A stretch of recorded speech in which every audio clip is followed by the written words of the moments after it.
الله من الشيطان الرجيم.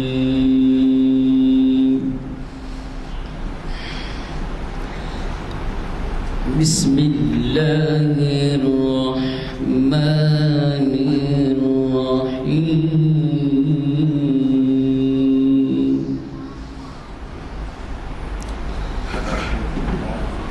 إن المتقين في ظلال وعيون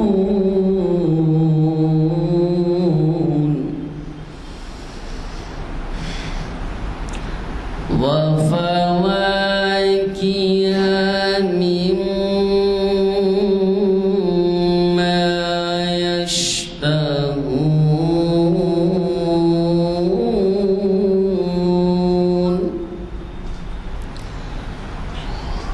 كلوا واشربوا هنيئا بما كنتم تعملون.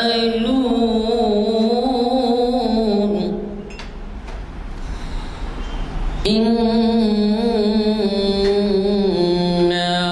كذلك نجزي المحسنين.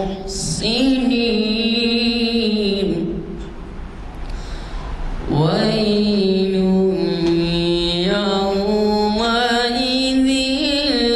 للمكذبين.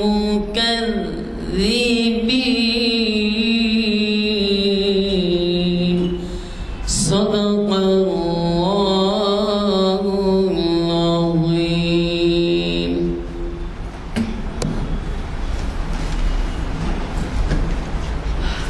السلام علیکم ورحمۃ اللہ وبرکاتہ.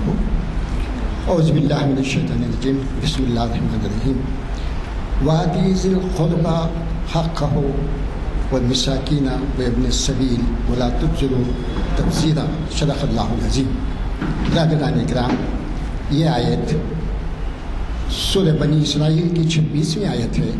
اس کے اندر اللہ تعالیٰ خوشحال پرسکون زندگی بتانے کا ایک اچھا اصول بیان فرماتے ہیں کہ رشتہ داروں کے ساتھ احسن کے ساتھ اچھا سلوک کیا کرو. اس کے ساتھ جو مساکین ہیں اور جو ضرورت مند مسافر ہیں ان لوگوں کے ساتھ بھی بہترین اچھا سلوک کرو، کیونکہ ان کا حق ہے. اگر کوئی اپنے رشتہ دار کی مدد کرتا ہے، کسی ضرورت مند کی مدد کرتا ہے، تو آپ کے مالوں کے اندر اس حاجت مند کا حق ہے، اس کا حصہ ہے آپ کے مالوں کے اندر. یہ سمجھنے کی ضرورت ہے. اور اس کے بعد اللہ تعالیٰ فرماتے ہیں کہ بے جا خرچ کرنا، فضول خرچی اور اسراف سے بچو. اگر اس سے بچ جائے، اسراف سے، تو ہم بہت ساری مصیبتوں سے بچ سکتے ہیں اور بہترین خوشحال زندگی قناعت والی گزار سکتے ہیں. اللہ تعالی ہم سب کو اللہ تعالیٰ کے بتائے ہوئے رسولوں پر عمل کرنے کی توفیق نصیب عطا فرمائے. آج کے لیکچر کے بارے میں کہ آج تاریخ اسلام کی 972ویں نشست ہے جو جامع مسجد عالیہ گن فاؤنڈری کے کانفرنس ہال میں بعد نماز عصر منعقد ہو رہی ہے. آج 24 سپتمبر ہے اور اس کو مخاطب کرنے والے ہیں ہماری شہر حیدرآباد کے بلکہ ہندوستان کے مشہور و معروف عالم دین جناب پروفیسر سید راشد نسیم ندوی صاحب، جن کے پروگرام بڑی کامیابی کے ساتھ ہر اتوار کو چیریان پیلس کی مسجد میں ہوا کرتے ہیں.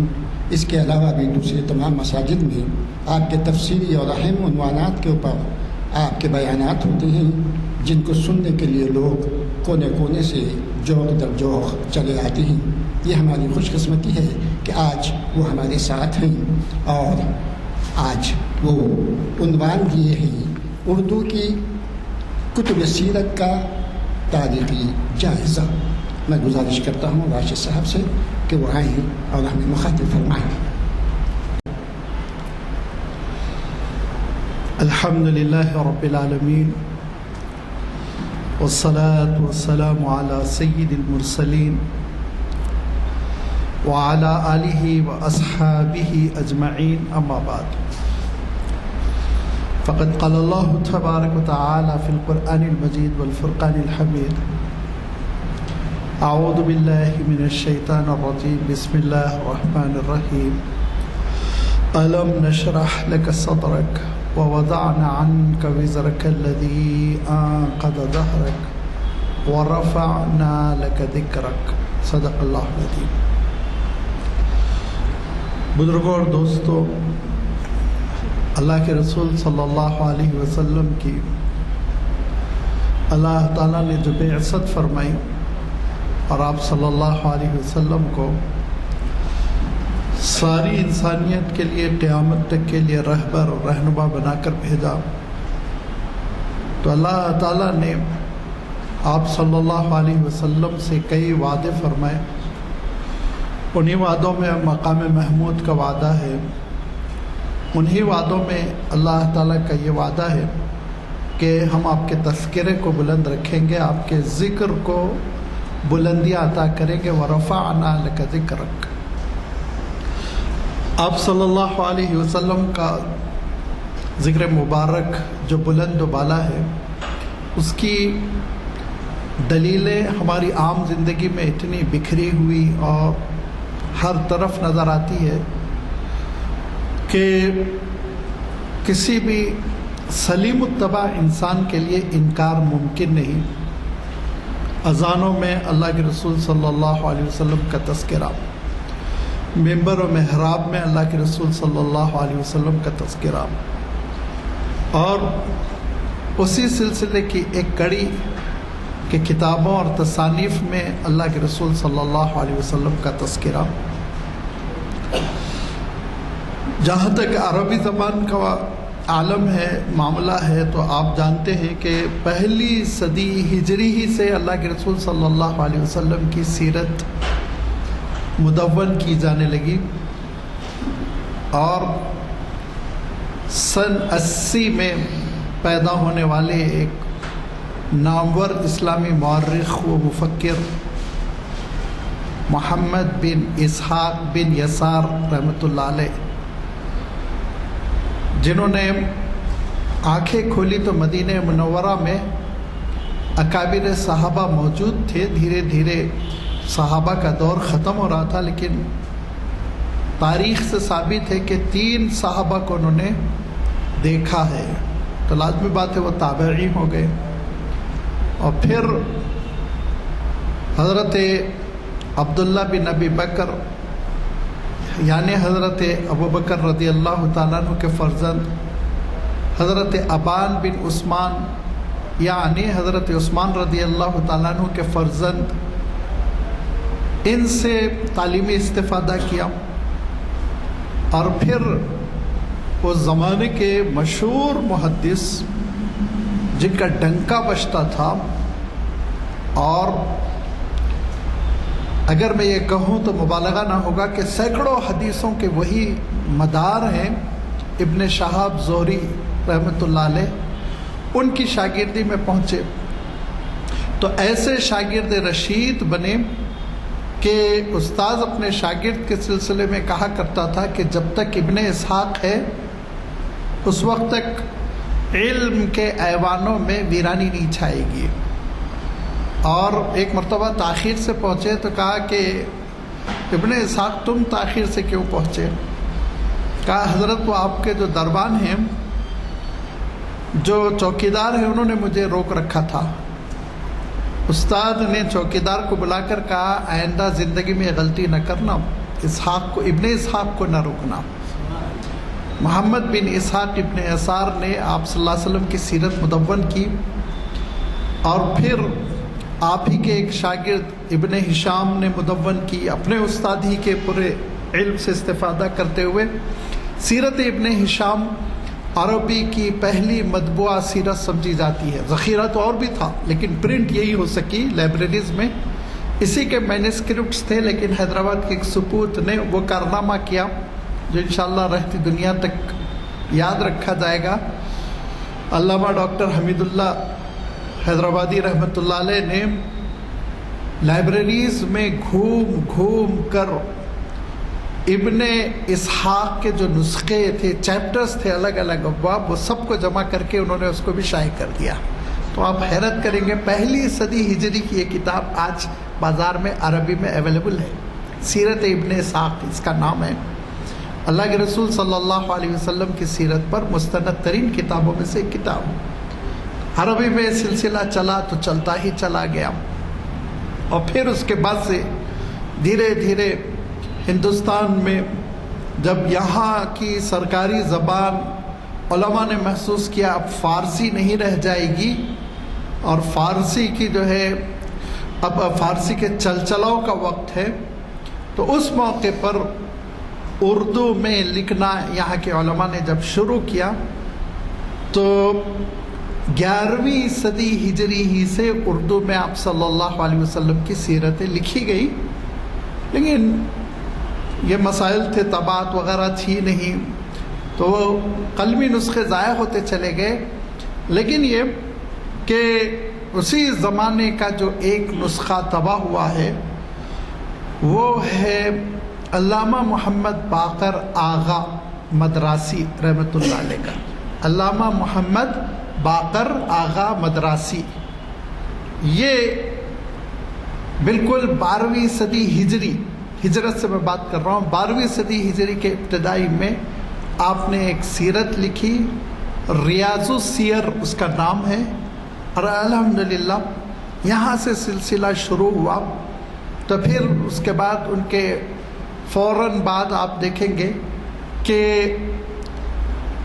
تواریخ و حبیب مصطفیٰ صلی اللہ علیہ وسلم کے نام سے انگریزوں کے اس دور میں جب کہ غدر کا مسئلہ چل رہا تھا، پھانسیوں پہ علماء کو لٹکایا جا رہا تھا، سولی پہ لٹکایا جا رہا تھا، اس موقع پہ علامہ مفتی عنایت اللہ کاکوری رحمۃ اللہ علیہ نے کتاب لکھی، تواریخ حبیب مصطفیٰ صلی اللہ علیہ وسلم.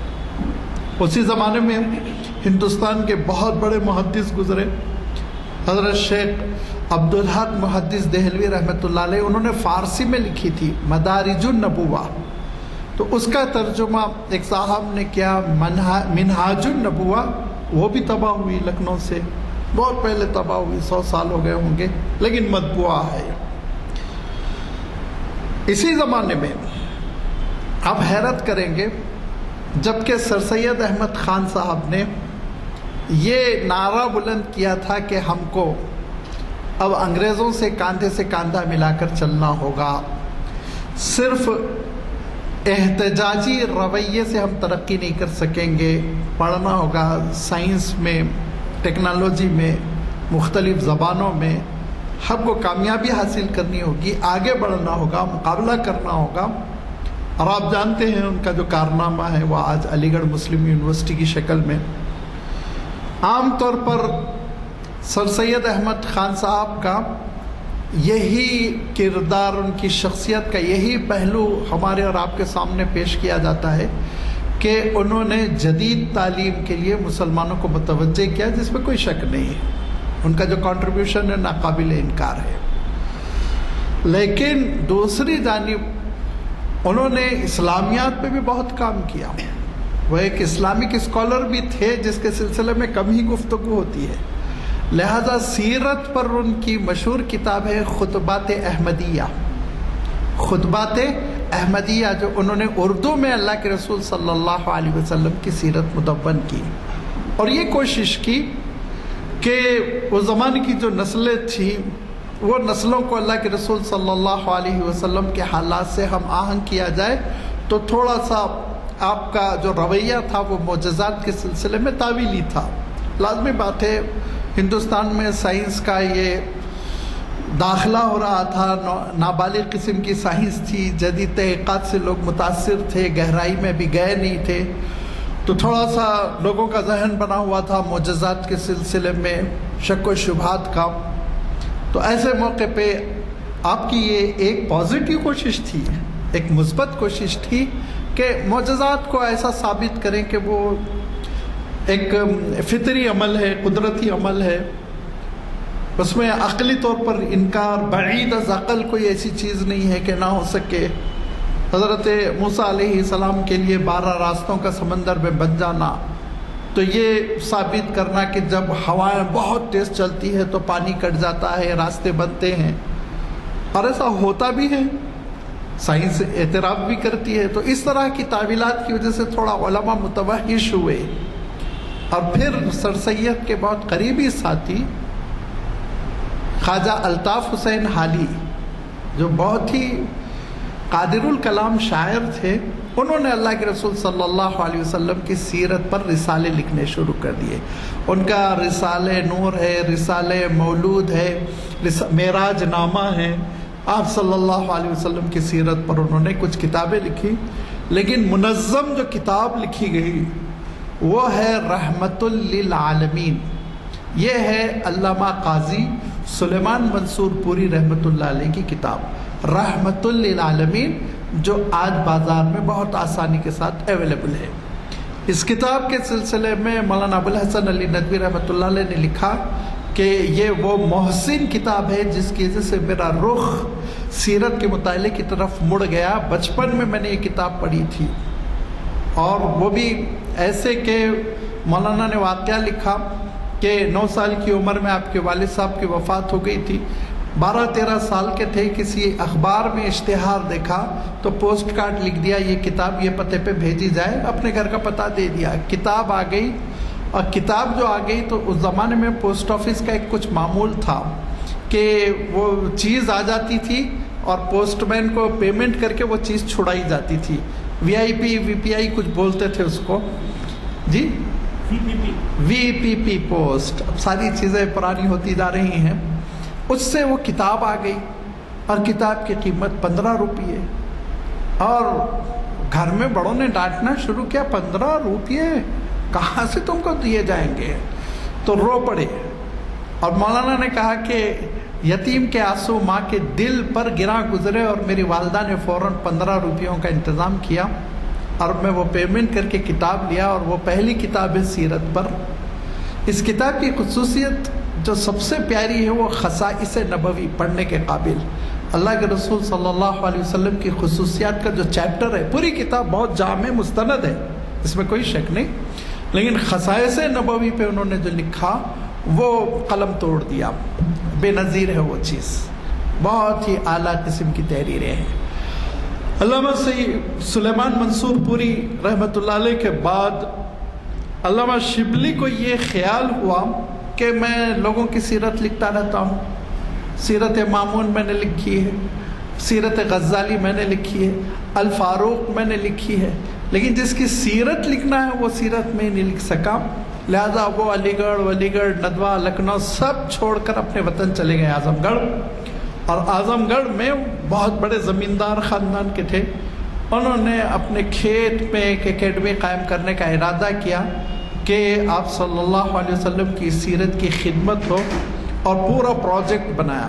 کام کیسا ہونا چاہیے، کتنے چیپٹر میں، کس جلد میں کیا آنا ہے، کون کون سے ابواب ہونا چاہیے.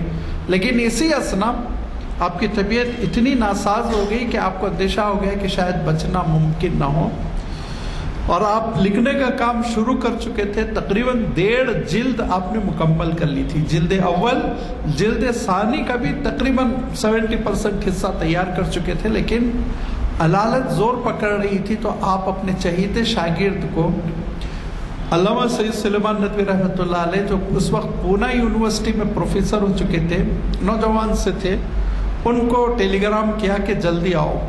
وہ پہنچے. پہنچنے کے بعد انہوں نے کہا کہ وہ سارا یونیورسٹی وغیرہ کا چھوڑ دو، یہاں یہ پروجیکٹ ہے، دیکھو میں نے سیرت کا یہ خاکہ بنایا، اس پہ اب تم کو کام کرنا ہے. تو علامہ سید سلیمان ندوی رحمۃ اللہ علیہ لکھتے ہیں کہ مجھے اس وقت پونا یونیورسٹی سے تنخواہ ملتی تھی 125 روپے، 125 روپے، اور میں استعفیٰ دے کر جب دارالمصنفین سے جاب یعنی وہ ہو گیا، ملحق ہو گیا اور دارالمصنفین سے میں منسلک ہو گیا، تو میری تنخواہ 32 روپے تھی، لیکن میں نے قربانی دی 3 گنا کم تھی، لیکن میں نے سوچا نہیں، اب اللہ کے رسول صلی اللہ علیہ وسلم کی سیرت پر کام کرنا ہے، اور پھر وہ سیرت پر کام کرتے کرتے 7 جلدوں تک لے گئے۔ سیرت النبی بہت مشہور کتاب ہے، آپ جانتے ہوں گے، اس کتاب کا نام ہے سیرت النبی، جو 7 جلدوں میں اویلیبل ہے، ہر سال اس کا ایک ایڈیشن نکلتا ہے، اور جنرل ضیاء الحق مرحوم اس کے اتنے دل دادا تھے کہ انہوں نے دارالمصنفین کے ذمہ داروں کو پاکستان بلایا تھا، اور 18 لاکھ روپے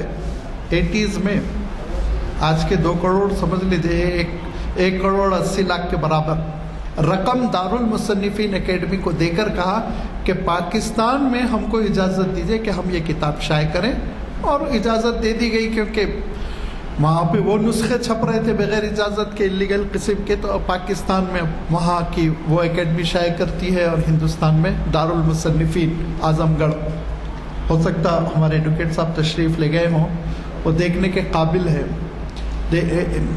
غیر سرکاری ادارہ کس طرح کام کر رہا ہے اکیڈمی، ان کی لائبریری، ان کے کوارٹرز، کانفرنس ہال، مسجد، انفراسٹرکچر، صفائی، گارڈننگ، آپ حیران رہ جائیں گے دیکھ کر۔ یہ چند ہمت والے، اور بلکہ اللہ کے دین کے مت والے جب ہمت کر جاتے ہیں تو پھر وہ صحرا کو بھی جو ہے تاج محل بنا کر چھوڑتے ہیں۔ قابل دید ہے، 30-35 ایکڑ پر ہے، وہ بڑی اکیڈمی ہے، بڑے بڑے لوگ جا چکے ہیں۔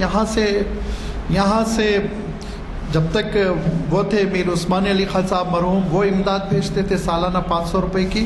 ان کی وفات کے بعد مفخم جا باضابطہ بنارس پلین تک گئے، وہاں سے پھر کار لے کر اعظم گڑھ گئے، اور انہوں نے وزٹ کیا اس اکیڈمی کی۔ میں بہت تعریف سنا، کیونکہ 20 کتابیں چھپتی ہیں وہاں سے، ایک سے ایک تاریخی کتابیں۔ سیرت النبی بہت مشہور ہوئی ماشاءاللہ سے، اور اس کے بعد علامہ سید سلیمان ندوی رحمۃ اللہ علیہ کو یہ احساس ہوا کہ یہ بڑی طویل کتاب ہے، ہر آدمی نہیں پڑھ سکے گا، لہذا انہوں نے اس کو بہت مختصر کیا، اتنا مختصر کیا کہ رحمت عالم کے نام سے ایک چھوٹا سا کتابچہ ہے۔ رحمت عالم وہ عطر ہے اللہ کے رسول صلی اللہ علیہ وسلم کی سیرت کا، اور میں بلا مبالغہ کہہ رہا ہوں کہ سینکڑوں ایڈیشن اس کے نکلے، ہر بک ڈپو اپنا ایڈیشن نکال لیتا ہے وہ، اور کتنے مدارس ہیں جس کے سلیبس میں یہ کتاب شامل ہے، اور یہ ایک سیرت پر ایک عطر ہے جس کے ذریعے سے آپ ابتدائی سیرت کا خاکہ معلوم کر سکتے ہیں۔ علامہ سید سلیمان ندوی کا چونکہ سیرت پر بڑا گہرا مطالعہ ہو گیا تھا، اسی لیے آپ کو مدراس کے جو اہم لوگ تھے، وی آئی پیز، وہاں کے کھاتے پیتے لوگ، مخیر لوگ، انہوں نے دعوت دی کہ آپ مدراس آئیں اور سیرت پر لیکچرز دیں۔ تو سید صاحب کے یہ 5 لیکچرز ہیں سیرت پر، اتفاقاً اس کا نام ایسا ہو گیا جس کی وجہ سے لوگوں کا ذہن نہیں جاتا، اس کا نام ہے خطبات مدراس۔ خطبات مدراس۔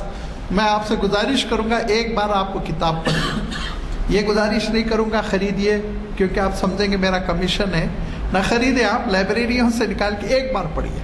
اگر سیرت پر اعتماد بحال نہ ہوا تو پھر آپ اس رائے کے سلسلے میں تردد میں پڑ جائیں کہ ایسی کتاب کہ جب علامہ سید سلیمان ندوی رحمۃ اللہ علیہ حیدرآباد آئے تو نواب بہادر یارجنگ ملنے گئے، اور انہوں نے کہا میں حضرت آپ کا شاگرد ہوں۔ تو سید صاحب پریشان ہوئے، کب پڑھے آپ، کہاں پڑھے، ندوے میں پڑھے، کہاں پڑھے، کہا نہیں وہ نہیں۔ انہوں نے کہا میں خطبات مدراس پڑھ پڑھ کے تقریر کرتا ہوں، اسی لیے میں نے اپنے آپ کو آپ کا شاگرد کہا۔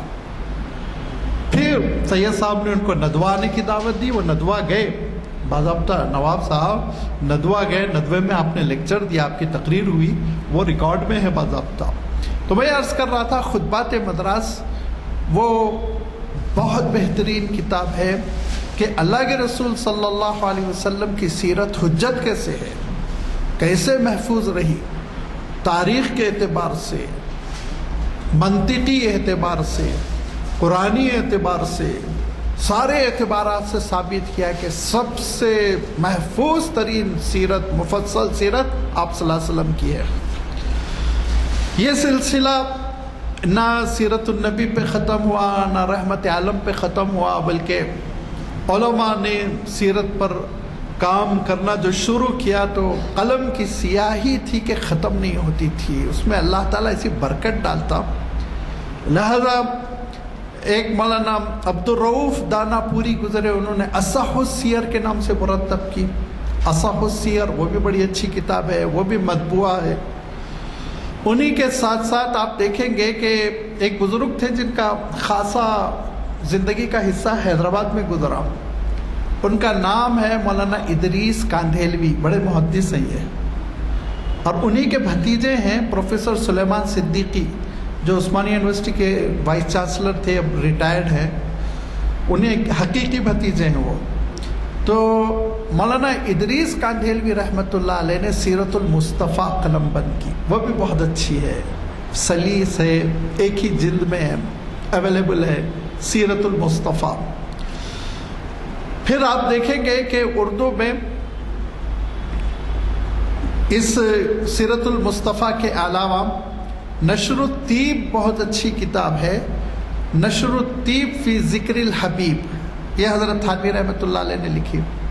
لیکن عاشقوں کے لیے میں ایک کتاب کی سفارش کروں گا، آپ کے حیدرآباد میں لکھی گئی، پروفیسر مناظر احسن گیلانی رحمۃ اللہ علیہ تھے عثمانیہ یونیورسٹی کے شعبہ دینیات میں، وہ پروفیسر تھے دینیات کے، انہوں نے ایک البیلی کتاب لکھی، دل والوں کے لیے محبت نامہ ہے، النبی الخاتم۔ النبی الخاتم پڑھنے کے بعد اگر آپ وجد میں نہیں آئے تو میرا نام راشد نسیم نہیں، یا آپ کا عشق صحیح نہیں، دونوں میں سے ایک چیز رہے گی۔ النبی الخاتم انتہائی پیاری کتاب ہے، زیادہ طویل نہیں ہے، مختصر، لیکن ایک دیوانگی کا اظہار، محبت کا اظہار، عجیب و غریب البیلے انداز میں انہوں نے وہ کتاب لکھی۔ اخیر میں وہ کھڑی بولی میں ایک نظم، ایک نعت بھی لکھی ہے، وہ نعت بھی بڑی پیاری ہے، النبی الخاتم، بہت مشہور کتاب ہے، یہ بھی آپ کو بازار میں مل جائے گی۔ علاوہ ازیں آپ دیکھیں گے کہ مولانا مودودی رحمۃ اللہ علیہ کے جو افکار تھے، ان کی کتابوں میں جو سیرت کی بحثیں آتی چلی گئی، ان کو بھی سیرت سرور عالم کے نام سے جمع کیا گیا، سیرت سرور عالم، یہ بھی بازار میں اویلیبل ہے۔ اور اسی زمانے میں ایک اچھے اسکالر جن کی زبان بہت ہی صاف ستھری ادیبانہ زبان ہے، وہ ہیں نعیم صدیقی صاحب، انہوں نے محسن انسانیت کے نام سے کتاب لکھی، محسن انسانیت، بڑی صاف ستھری اسلوب میں، بہت ہی کوئی بات گنجلک نہیں، سمجھنے میں پیچیدگی نہیں آپ کو پیش آئے گی، معتبر سیرت، مستند سیرت۔ جب انہوں نے نعیم صدیقی صاحب نے ایک ادبی انداز میں سیرت مرتب کی تو ایک شاعر بے چین ہو گئے اور انہوں نے کہا کہ میں اپنا جوہر کیوں نہ دکھاؤں، لہذا وہ شاعر ہیں ماہر القادری صاحب، اور ماہر القادری صاحب نے در یتیم جو لکھی تو آپ کو ایسا لگے گا جیسے آپ افسانہ پڑھ رہے ہیں، تو افسانوی انداز ہوتا ہے نا، بالکل وہی انداز انہوں نے اپنایا، بہت مقبول ہوئی وہ کتاب در یتیم۔ جب در یتیم لکھی تو ایک صاحب کو پھر جوش آیا، انہوں نے کہا میں تو سیرت پر ایک ایسی خدمت انجام دوں گا دوسری زبانوں میں اس کی نظیر ہی نہ ہو، کوئی اگزامپل پیش نہ کر سکے۔ لہذا رفیع عثمانی صاحب جو مفتی شفیع عثمانی صاحب کے فرزند ہیں، انہوں نے ہادی عالم کتاب لکھی۔ یہ کتاب کی خصوصیت کیا ہے معلوم آپ کو؟ آپ نام ہی سے سمجھ جائیں گے، ہادی عالم۔ پوری کتاب میں نقطہ نہیں ہے، پوری کتاب بے نقط ہے، بے نقط کتاب ہے، پوری کتاب میں نقطے والا لفظ نہیں ہے۔ بہت بڑا کارنامہ ہے، آپ سوچئے، لفظ، اب نبی کا لفظ آئے تو نون پہ بھی نقطہ، با پہ بھی نقطہ، اب وہ وہاں پہ کیا اختیار کیا جائے؟ رسول کا لفظ، رسول میں کوئی نقطہ نہیں ہے نا۔ اس طرح سے پورے الفاظ، پوری کتاب ہے 400 350 صفحات کی، ہادی عالم، مشہور کتاب ہے، مطبوعہ ہے۔ انہوں نے بے نقط اللہ کے رسول صلی اللہ علیہ وسلم کی سیرت لکھی. صاحب سیرت کا کیا مقام ہے، کیسے کیسے کارنامے ہوئے، ذرا آپ سوچیے. پھر اس کے بعد سے ہندوستانی اسکالرس میں سے مولانا ابوالحسن علی ندوی رحمۃ اللہ علیہ نے نبی رحمت لکھی. مولانا کو بھی بہت شغف تھا سیرت کا، لہذا مدینہ منورہ میں مولانا کو مدعو کیا گیا کہ آپ لیکچرز دیں. تو مولانا نے کہا مدینہ میں خطبات، تو سوائے اللہ کے رسول صلی اللہ علیہ وسلم کے کسی اور سے تعلق رکھنے والے خطبات نہیں ہو سکتے، ادب کے خلاف ہے. لہذا مدینہ منورہ میں آپ نے جو خطبات دیے ان خطبات کا مجموعہ چھپا ہے منصب نبوت، وہ بھی پڑھنے کے قابل ہے. نبوت کتنی ضروری ہے انسانیت کے لیے، آپ صلی اللہ علیہ وسلم کی نبوت، ختم نبوت، ساری بحثیں اس میں. پھر مولانا کی تیسری ایک پھر وہی عاشقانہ قسم کی کتاب ہے کاروان مدینہ. کاروان مدینہ ایک عجیب و غریب کتاب ہے، اس میں مولانا کے سیرت کے پورے مضامین یکجا کر دیے گئے ہیں. بہت اچھے مضامین ہیں، پڑھنے کے قابل. لیکن آپ کو ایک مضمون میں تو بہت لطف آئے گا، اشاش کر اٹھیں گے آپ. امت کے وفود دربار نبوت میں، امت کے وفود دربار نبوت میں، تو مولانا نے بتایا بادشاہوں کا وفد، شاعروں کا وفد، عالموں کا وفد، صوفیوں کا وفد، ایک ایک وفد اللہ کے رسول صلی اللہ علیہ وسلم کی خدمت میں جا کر جو عرض معروض کر رہا ہے وہ پڑھنے کے قابل ہے. شاعر اپنا درد دل کیسے بتا رہا، بادشاہ اپنی تواضع کیسے بتا رہے ہیں، اور صوفی حضرات اپنے زہد و تقوی کو کیسے اللہ کے رسول صلی اللہ علیہ وسلم کی دین قرار دے رہے ہیں. ساری چیزیں بہت پیارے انداز میں لکھی. اچھا، آخر میں 2 چیپٹر ہے، ایک فارسی کا نعتیہ مشاعرہ ہے، ایک اردو کا نعتیہ مشاعرہ ہے. بہترین نعتیں اس میں سلیکٹ کی اور ایسا لکھا جیسے کہ ایک رپورٹ ہو مشاعرے کی. اب آپ حالی آئیں گے اور حالی نے اپنی یہ نعت پیش کی، اب فلاں آئیں گے، علامہ اقبال آئیں گے، انہوں نے اپنی یہ نعت پیش کی.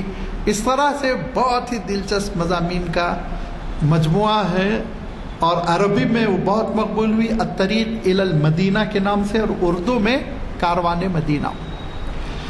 پھر آپ جانتے ہیں کہ ایک عجیب و غریب بات یہ ہوئی کہ جب چند گستاخیاں شان رسالت میں ہونے لگی عالمی طور پر، اور بعض بدتمیزیوں کو یورپین نے فروغ دینے کی کوشش کی، تو عالمی رابطے عالم اسلامی جس کا مستقر جو ہے مکہ مکرمہ ہے ہیڈ آفس، انہوں نے اعلان کیا کہ سیرت پر عظیم الشان مقابلہ، پوری دنیا کا سارے اسکالرس، ایج لمٹ نہیں، زبان کا کوئی مسئلہ نہیں، ہندی میں لکھو، اردو میں، انگلش میں، عربی میں، جس زبان میں چاہو لکھو. اور خطیر رقم انہوں نے مخصوص کی پہلے انعام کے لیے، دوسرے انعام کے لیے، تیسرے انعام کے لیے. اور وہ بین الاقوامی جو زبردست سیرت کا مقابلہ ہوا، تو اس میں جو پہلا انعام، فرسٹ پرائز جس ملک کے حصے میں آیا وہ ہم ہی لوگوں کا ملک ہے. مولانا صفی الرحمن مبارک پوری رحمۃ اللہ علیہ کی کتاب الرحیق المختوم وہ سلیکٹ ہوئی، پہلا انعام.